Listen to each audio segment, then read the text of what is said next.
Najväčší nepriatelia mravcov sú ďateľ a jazvec.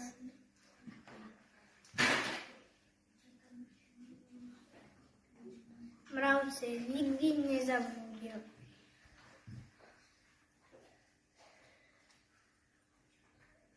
Majú dva žalúdky. Jeden používajú pre trávenie potravy pre seba a druhý trávia potravu kamarátovi.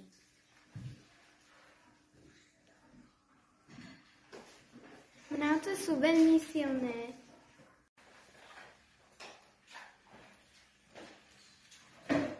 Orientačným bodom včiel je slnko.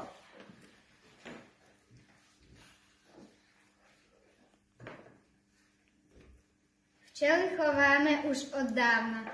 Je to náš najužitočnejší hmyz.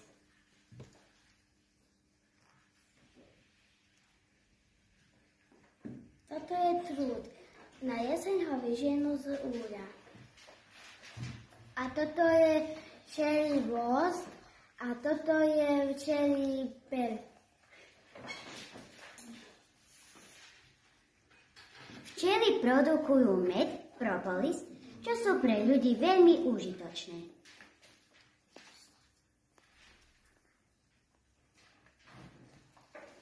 V roji žije 20 až 80 tisíc včiel.